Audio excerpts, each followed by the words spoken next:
BBMP ಅಧಿಕಾರಿಗಳು ಮಾಡಿರೋ ಎಡವಟ್ಟಿನಿಂದಾಗಿ ಮತ್ತೊಂದು ಸಮಸ್ಯೆ ಎದುರಾಗೋ ಸಾಧ್ಯತೆ ಇದೆ. ಕಳೆದ ಕೆಲ ವರ್ಷಗಳಿಂದ ಅಂತಾರಾಷ್ಟ್ರೀಯ ಮಟ್ಟದಲ್ಲಿ ಮಾನ ಹರಾಜಾಗೋಕೆ ಕಾರಣವಾಗಿದ್ದ ಕಸದ ಸಮಸ್ಯೆ ಮತ್ತೆ ನಗರದಲ್ಲಿ ಉದ್ಭವಿಸುವ ಎಲ್ಲಾ ಲಕ್ಷಣಗಳು ಗೋಚರಿಸ್ತಾ ಇದೆ. ಯಾಕಂದ್ರೆ ಕಸ ಡಂಪಿಂಗ್ ಮಾಡೋ ಗ್ರಾಮಸ್ಥರು ನಗರದ ಕಸ ವಿಲೇವಾರಿಗೆ ತಡೆ ಹೊಡೆದಿದ್ದಾರೆ.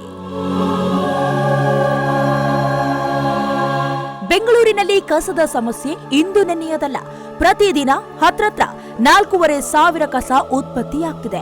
ಇಡೀ ನಗರದ ಕಸವನ್ನ ವಿಲೇವಾರಿ ಮಾಡುವುದಕ್ಕೆ ಅಂತ ಬಿಬಿಎಂಪಿ ಕೆಲ ಏರಿಯಾಗಳನ್ನ ಗುರುತಿಸಿ ಸಿಲಿಕಾನ್ ಸಿಟಿ ಕಸವನ್ನ ಡಂಪ್ ಮಾಡ್ತಿದ್ದಾರೆ. ಆದ್ರೆ ಈಗ ನಗರದ ಕಸವನ್ನ ಡಂಪ್ ಮಾಡೋದಕ್ಕೆ ಬಿಡಲ್ಲ ಅಂತ ಕಣ್ಣೂರಿನ ಗ್ರಾಮಸ್ಥರು ಪ್ರತಿಭಟನೆ ನಡೆಸಿ ಕಸ ಹೊತ್ತು ಹೋದ ಲಾರಿಗಳಿಗೆ ಗೇವು ಹಾಕಿದ್ದಾರೆ.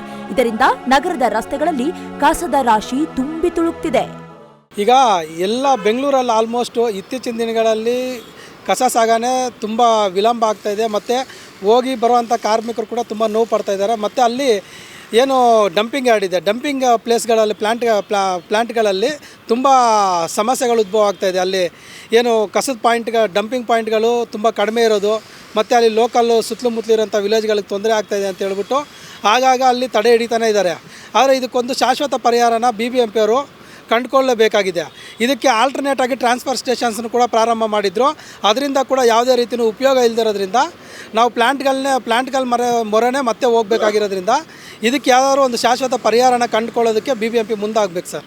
ಇನ್ನು ಕಣ್ಣೂರಿನ ಕ್ವಾರಿಯಲ್ಲಿ ಬಿಬಿಎಂಪಿ ಅಧಿಕಾರಿಗಳು ಕಸದ ಜೊತೆ ಸತ್ತ ಹೆಣಗಳನ್ನ ತಂದು ಹಾಕ್ತಿದ್ದಾರೆ. ಇತ್ತ ಕಸದಿಂದ ಲೀಚರ್ ಉತ್ಪತ್ತಿಯಾಗಿ ಗ್ರಾಮದ ಕೆರೆ, ಬೋರ್ವೆಲ್ಗಳ ನೀರು ಕಲ್ಮಶವಾಗಿದೆ. ಸ್ಥಳೀಯ ಗ್ರಾಮದ ಜನರಿಗೆ ಅನೇಕ ರೀತಿಯ ಚರ್ಮ ರೋಗಗಳು ಕಾಣಿಸ್ತಿವೆ ಅಂತ ಮೊನ್ನೆ ಕಸ ಹೊತ್ತು ಹೋದ ಲಾರಿಗಳಿಗೆ ಗೆರಾವು ಹಾಕಿದ್ದಾರೆ. ಇದರಿಂದ ಕಣ್ಣೂರಿಗೆ ಹೋದಂತಹ ಕಸದ ಲಾರಿಗಳು ಅಲ್ಲೇ ನಿಂತಿದ್ದು, ನಗರದ ಕಸ ಎತ್ತುವುದಕ್ಕೆ ಲಾರಿಗಳ ಕೊರತೆಯಿಂದ ನಗರದ ರಸ್ತೆಗಳಲ್ಲಿ ಕಸ ತುಂಬಿದ ಆಟೋಗಳು ಅಲ್ಲೇ ನಿಂತಿವೆ. ಇನ್ನು ಈ ಬಗ್ಗೆ ಬಿಬಿಎಂಪಿ ಘನತ್ಯಾಜ್ಯ ವಿಭಾಗದ ಇಂಜಿನಿಯರ್ಸ್ ಅನ್ನ ಕೇಳಿದ್ರೆ ಗ್ರಾಮಸ್ಥರು ಕಸ ಡಂಪ್ ಮಾಡೋದಕ್ಕೆ ಬಿಡ್ತಾ ಇಲ್ಲ. ಸದ್ಯ ಅವರ ಜೊತೆ ಸಭೆ ನಡೆಸ್ತೀವಿ.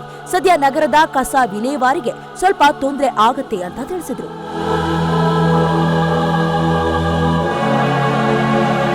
ಒಟ್ನಲ್ಲಿ ನಗರದಲ್ಲಿ ಮತ್ತೆ ಕಸದ ಸಮಸ್ಯೆ ಉಲ್ಬಣಗೊಳ್ಳೋ ಸಾಧ್ಯತೆ ಇದ್ದು, ಮತ್ತೆ ಅಂತಾರಾಷ್ಟ್ರೀಯ ಮಟ್ಟದಲ್ಲಿ ಮಾನ ಹರಾಜಾಗುವುದಂತೂ ಸತ್ಯ.